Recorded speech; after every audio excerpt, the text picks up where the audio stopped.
Tales from Azeroth. As always here at the Pig and Whistle Inn in Stormwind, I go through a variety of subjects with regards to World of Warcraft. So grab a bottle or a pint, sit back and enjoy. Today we're going to be going over the next expansion and what we kind of want to see in the next expansion, or at least my personal views on it. We kind of, as a community, have decided what the expansion is going to be. So it would be very weird if Blizzard throws a curveball on us and goes with anything different. But we kind of have an idea of what it is going to be in terms of what the community have decided upon. But as always, we will go through the weekly stuff. So the world bosses for this week are Nurgash Muckformed and Morgeth. Hop on over there, get your conduits, get your anima, and you'll be done for the week. Love is in the Air is still ongoing, and that'll be ongoing for the next week, I believe. Trying to remember the calendar. I believe it is until the next Monday, so you do have a few more days to do everything that you want within this holiday. Get that mount, get anything that you might want, toys or whatever. We have Warsong Scramble as the brawl for this week. This is where you have 3 flags, and you just have to cap 10 flags to win. Very simple. If you've got fast classes that are tanky, Demon Hunter tank, you can just jump across the entire map and stuff like that. And we have World Quests as the bonus event. So you get more out of your World Quests in terms of reputation and stuff. So make sure that if you need that little bit of extra rep, that you can do it through this means, because it all adds up. It certainly does all add up. So the next expansion that we're kind of looking at, and what the community have sort of decided upon, is it's going to be Dragon Isles. We're kind of like sure that it's going to be Dragon Isles, but it is yet to be announced. Dragon Isles being one Dragon Isles originally was meant to be an island in World of Warcraft, in one of the earlier expansions, I believe, even vanilla World of Warcraft it was meant to be in, where it was just an island and it had a lot of old god architecture, such as large buildings with, tentacles on them, stuff like that. I believe that they're going to revamp this if they were to ever do a Dragon Isles, which is most likely, but we won't see any of this sort of architecture, as we have had a lot of old god stuff in the past, especially in Battle for Azeroth. We had quite a bit of architecture and a lot of old god stuff, considering we literally did an entire raid with it. So it could be fun to explore Dragon Isles. But what do we want to see in the expansion, whatever expansion that it might be? For me personally, it comes down to 4 different things. It comes down to PvP, PvE, borrowed power, potentially, and content that actually you get within the launch of the expansion and stuff like that.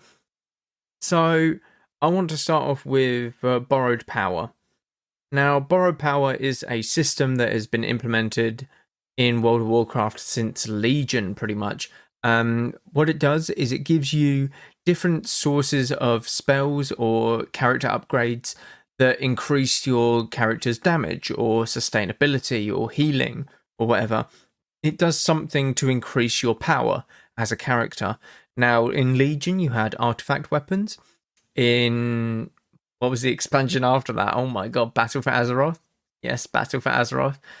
You had Azerite and the necklace, I've forgotten what it's called. The Heart of Azeroth, oh my god. You had that. And Azerite gear, don't forget Azerite gear. Oh, that was awful. In the all of the expansions are just leaving my mind right now. What expansion are we in? Shadowlands. You have the Covenants and you have the spells that come with the Covenants. So Convoke the Spirits, Kindred Affinity, Adaptive Swarm, and Ravenous Frenzy for Druids as an example. You have 4 different spells, and obviously each class has 4 different spells for each Covenant. So it's kind of a very tough thing to balance, pretty much. But borrowed power, is it any good? Is it something that we would want to see within the next expansions? Is it something that people don't like, want to do away with? I don't know. It's a tough one for everyone. Everyone obviously has different opinions on it. I personally don't mind borrowed power in terms of different abilities, such as, the Covenant ones that we've seen a lot of. But I do mind it when it has a massive impact in terms of which one is better. Because if you look at warriors, they actually have 4 Covenant abilities that are all really good. Kyrian one, which is the Kyrian Spear. You have Condemn from Venthir. You have a Maldraxxus Banner. And you have the other one, Face Stomp. All of them are actually very good in their own right and all have very good places within the game. Now, if you look at, say, I don't know, probably, what's the most sort of weird one? I would probably say Death Knight. Death Knights, you don't see much variation. You see very much a lot of Necrolord Death Knights. I don't think you see a lot of anything else, from my understanding. It depends what you do. Obviously, I do a lot of PvP, so I only see Necrolord Death Knights. But I believe that there is only one solid choice for PvE as well for Death Knights. Monk, again, I don't see much apart from maybe Kyrian and Necrolord. Actually, the monks do use Venthir for healing and stuff, so it's a bit more balanced. But, some of them are just so much more better in every scenario compared to what the other one or what the others sort of give. So I don't mind borrowed power.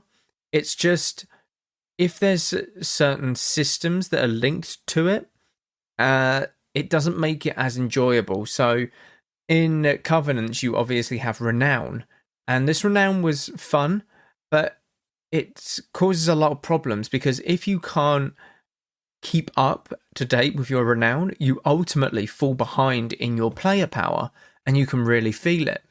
So going through level 1 to 40, back when it was in 9.0, when you got to 40 Renown, you were very good. You had like every single conduit that you could get. You had max level like soulbinds and stuff. If you started at level 1, you did nothing. And I just recently leveled a hunter to level 60 and got some gear. And I was just like playing around, hitting some target dummies, and I was doing 2.1k DPS. Is a very undergeared hunter, I will say this. I went to put in my conduits because I forgot to do so on this hunter before I started hitting the training dummies, and it upped my damage by 300 DPS, so 2.4. And this is a real big thing. If I didn't have them conduits, I'm losing out on a constant 300 DPS on a target. And this is where the player power really comes into it, because it's time gated. Because you could only get a certain amount of renown in a day, going from level 1 renown to level 40. And it just wasn't fun being, left behind. If you are someone who doesn't have a lot of time and can only play twice a week, you're ultimately going to get 6 renown in that week, and it will take you, I'm trying to do some quick maths here, 7 weeks to get to max renown if it was renown 40.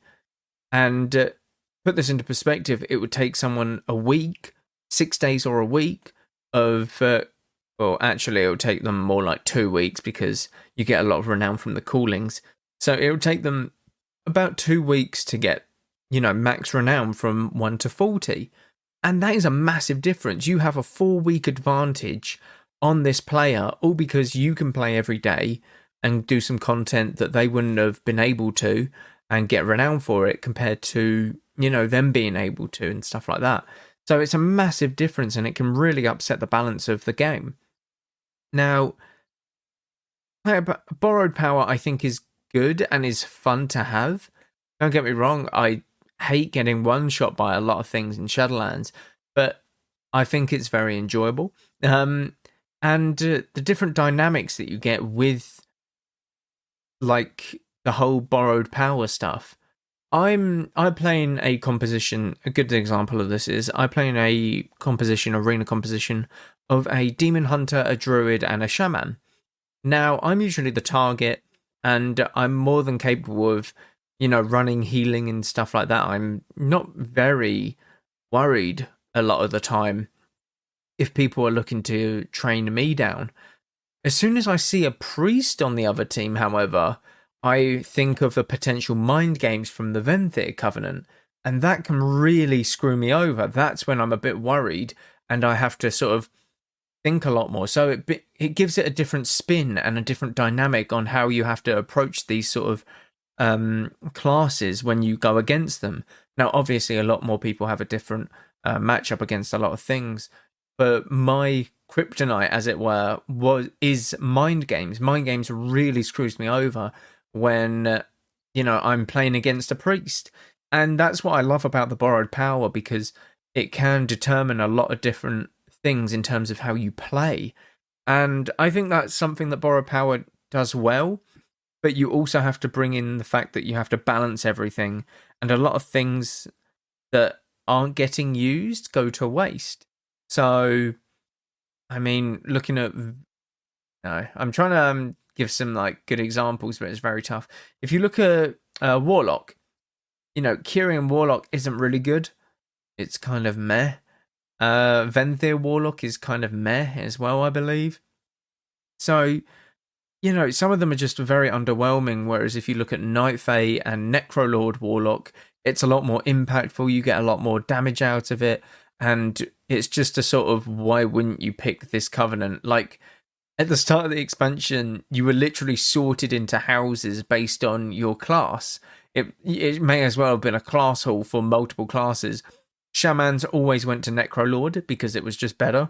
Druids basically could go to a couple, but it was mostly Night Fae and stuff like that.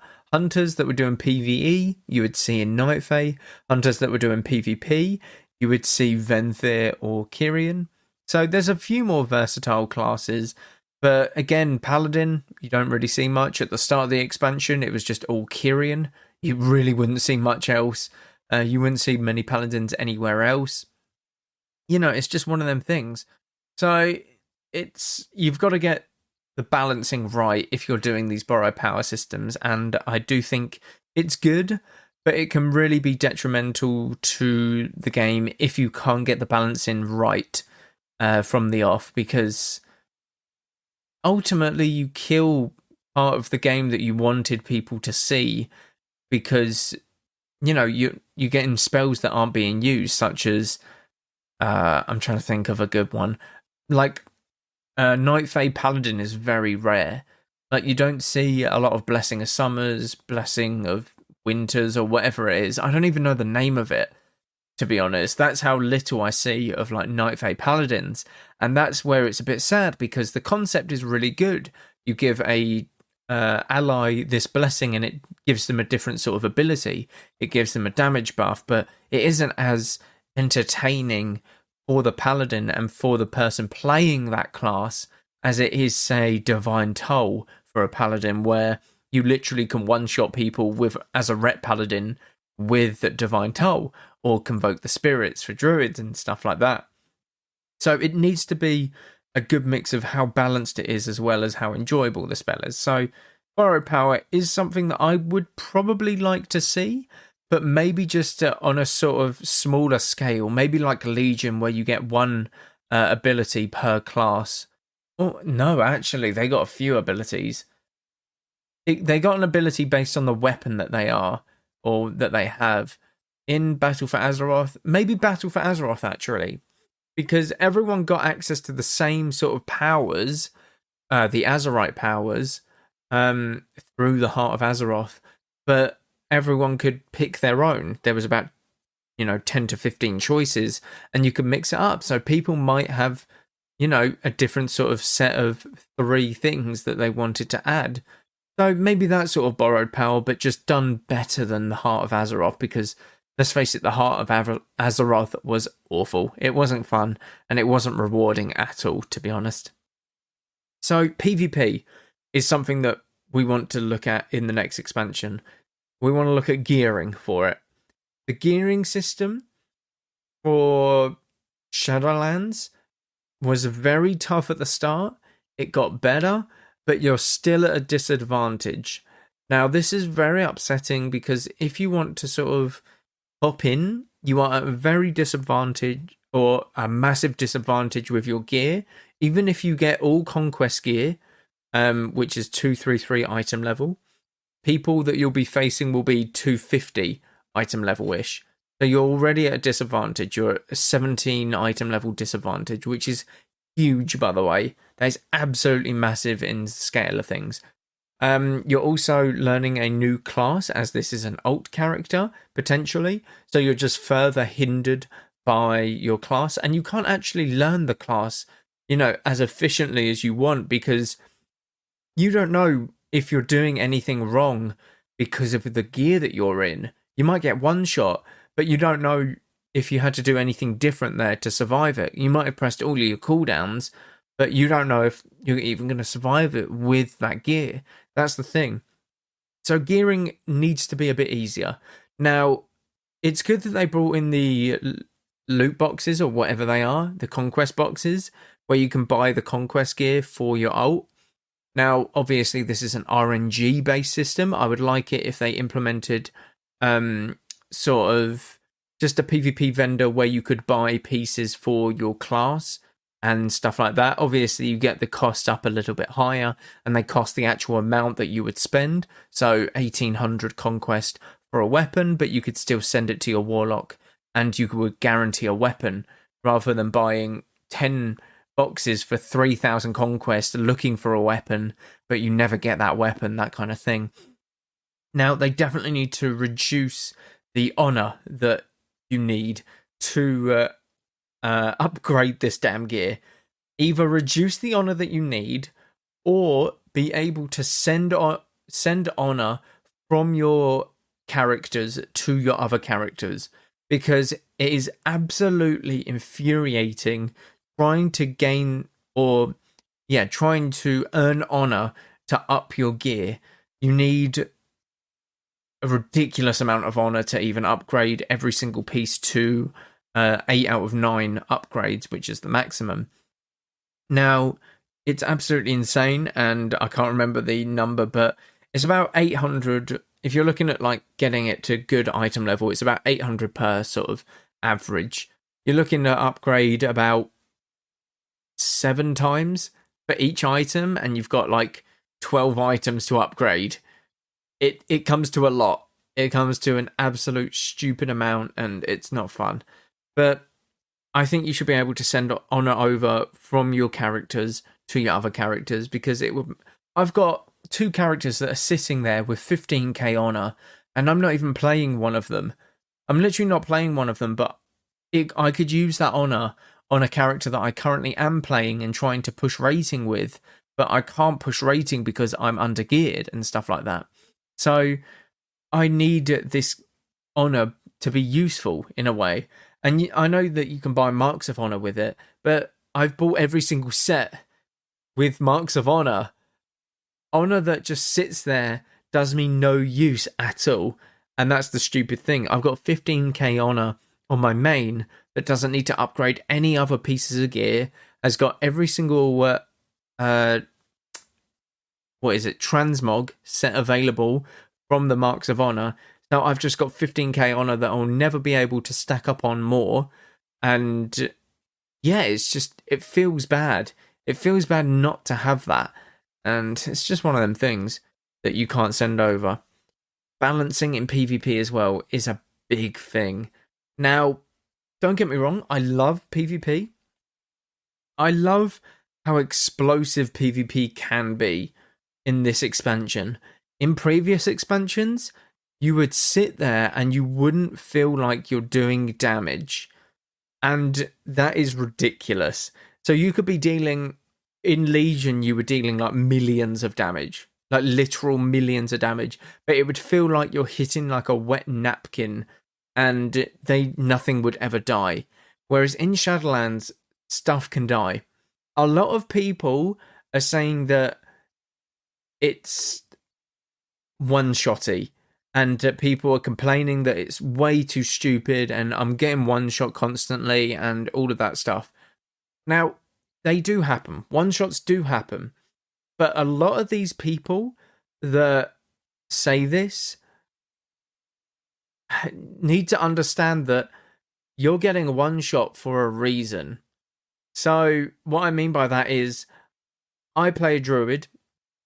If I'm stunned out of bear form and I've got a ret warrior attacking me, I see the warrior pop Maldraxxus banner. I see the ret pop wings. I'm immediately trinketing, going into bear form and bark skinning. I do not hesitate at all. But people who complain about it are sitting the entire stun, getting hit by absolute absurd amount of damage when they've pressed no defensive cooldown at all. And that's what they're complaining about. If they press a defensive cooldown, they would survive. If you die through a defensive cooldown, then it happens. You've got a bad roll of the dice in terms of the numbers that they're pumping out, to be honest, because it happens. I mean, I've posted a clip recently of me getting absolutely destroyed, and I die in like 0.5 seconds to a warrior and a death knight. But I look back at the clip and I look and see if there was something that I could do, and there was. I had bark skin that I didn't press, so I could have bark skin 20% reduced damage. I could have trinketed, and I could have vialed for a heal. I could have shadow melded to stop some damage to give my healer some time to link me and stuff like that. There's a lot of things that you can do, and I think that PvP right now is how it should be, but you've got to tone down the damage by about 20%-ish. In terms of the classes that can burst really well, Ret Paladin is one of them. Warrior is also a massive class that can just output insane amount of damage. Fire mages, they do nothing all game and then they press combust and you're suddenly dead. Maybe they need to be looked at tuning in terms of doing more damage outside of combust, but tuning down combust. I think it's in a very good state, PvP, right now.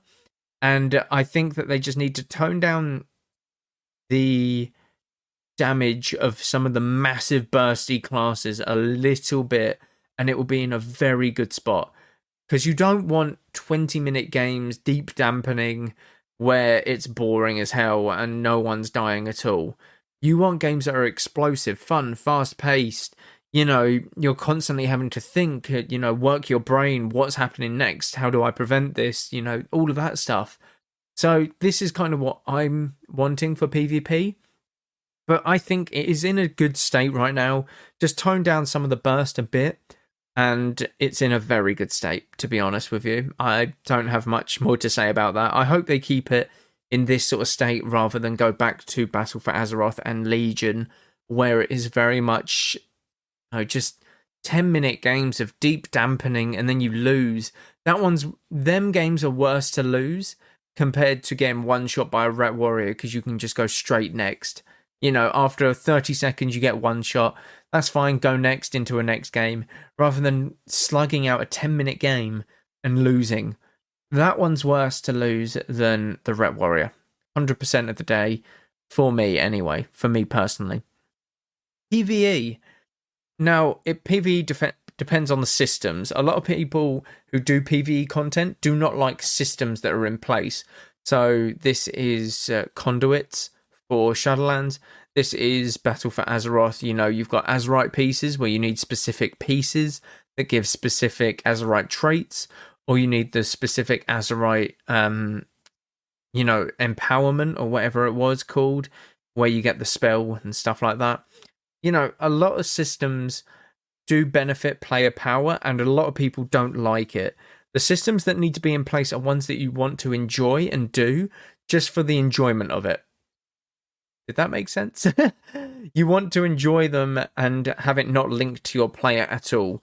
It's content that you have the option of doing, not forced to do, to increase your player power and stuff like that. I think that's what you need to look at with systems, definitely, because no one likes it when systems are tied to player power. People enjoy systems a lot more when it's tied to just pure entertainment for the player base. Because if you want to do this, you can, but it's not necessary to increase your player. It's just if you want to do some downtime, maybe if you want to, just take the load off and go and kill rares or something, That might be fun. You know, you might need it to, like, an achievement thing, like achievements, actually. It's a system where you can earn stuff that can go towards something, but it doesn't increase player power at all, that kind of thing. Now, content that we want, obviously we want, I personally feel as if different zones are good. You know, new zones for the game is always good. You keep it alive, it's constantly expanding and stuff like that. But some people might like going back to the old world. So Azeroth, you might revamp Azeroth a bit more, that it's been healed or something. You know, you can make a case for that after battle for Azeroth. We've been healing it quite a lot. So, you know, some of the wounds from Deathwing or something have been patched up. Anything like that where you can revamp it is always nice. But you want to see some sort of change in the world. You want to see it be vibrant and living and constantly changing. Like the real world, you get a lot of vegetation that grows in places, a lot of stuff like that changes in the real world. Now, it depends if you want systems or borrowed power stuff in this content. Now, obviously, we will get a raid. We might get a different arena. Might get a different class. I highly doubt we're going to get a different class or race. Race might be something. A new race might be something, but again, you've got to balance it. You've got to do the racials for it. You've got to balance it and everything. So it's very tough to get the content that you want out there. But I think as long as we get new zones to explore and we get a lot of content within these zones, I'm talking about repeatable content that has no impact on player power and is very enjoyable to do, whether it's day in, day out, or every week, or every month if people want to just do it once a month. You know, it's something like that. But it's something that people will remember in the expansion. So if you look at, I don't know, it's actually very tough to remember this sort of content when looking back on expansions. If you look at, say, Mythics, when they were introduced in Legion, it is something that is enjoyable. It is some very good, enjoyable content that is repeatable. It does have an effect on player power. The higher the key that you do, the more gear that you get, but you are not forced to do it. Now, you might want more power, but you can just see how far you want to push yourself in terms of how high you want to do these mythic keys, or you can just do it for the gear. You can do it for fun with friends. You know, it's repeatable content that is linked to player power, but it also is a lot of repeatable content that is enjoyable. And that's the sort of content that you're looking for in a new expansion. And you want every expansion to have this sort of repeatable content in them. But yeah, we don't know what the next expansion is. We're hoping to get an announcement very soon. BlizzCon would have been this month, but it has been cancelled. So I would have imagined that they would do an announcement for it at BlizzCon, and I believe that will still be on the table. Obviously not at BlizzCon, but they will announce it by the end of February.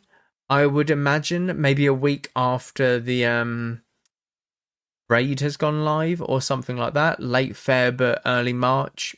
It is March the 3rd. Yep. It's not May. I get them confused sometimes. But yeah, I believe that we'll know very soon. And it's always fun to, know a new expansion. It's always fun to get your teeth into it and see what you'll be working with within the next year or whatever.